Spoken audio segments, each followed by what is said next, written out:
Kaugnay nga ng super taas presyo ng krudo, bunsod ng krisis sa Middle East.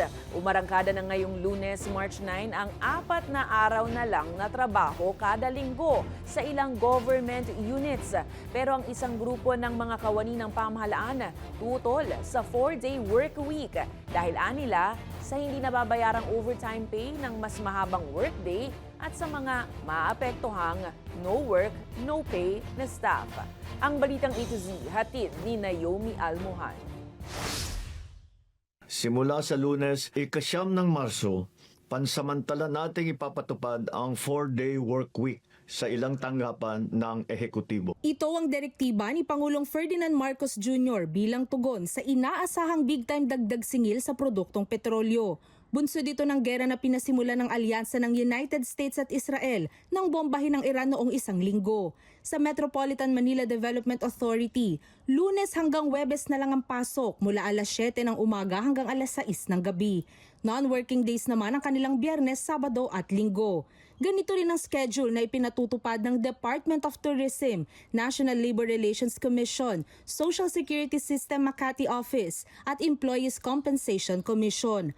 Habang ang iba pang ahensya ng pamahalaan tulad ng Department of Education, Government Service Insurance System o GSIS, work from home setup tuwing Biyernes. Ngayon naman po ay pag-a-adjust ng aming pagtatrabaho kung paano kami makatitipid at makiisa sa panawagan ng ating bansa, ng ating Pangulo, at pangangailangan ng pagkakataon sa sitwasyon dulot ng Middle East conflict.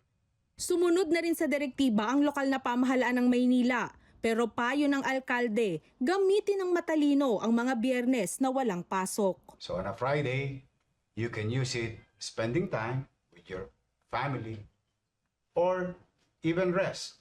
Ang ilan pang lokal na pamahalaan gaya ng San Jose, Nueva Ecija, Gumaca, Quezon at iba pa, ipinatutupad na rin ang 4-day workweek memorandum. Pero paglilinaw ni PBBM, Hindi kabilang dito ang mga nagbibigay ng emergency o pangunahing serbisyo gaya ng mga pulis, bumbero. pero sa kabila ng hangarin ng direktiba na makatipid, ang grupo ng government employees na Courage tutol dito. Anila wala itong nilalamang makabuluhang reforma na magtitiyak ng patuloy na serbisyo ng pamahalaan sa panahon ng krisis. Binatikos rin ng grupo ang 10-hour working days at ura-urada anilang pagpapatupad ng work from home setup na hindi naman anila nabibigyan ng compensation ang overtime. Mapupuruhan rin anila yung mga nasa no work no pay policy. Mababatid namang una na ring humiling ang Pangulo sa Kongreso ng emergency powers para mabawasan ang excise tax sa langis upang makabawas din sa gastusin ng mga consumer. Para sa Balitang A to Z, Naomi Almohano.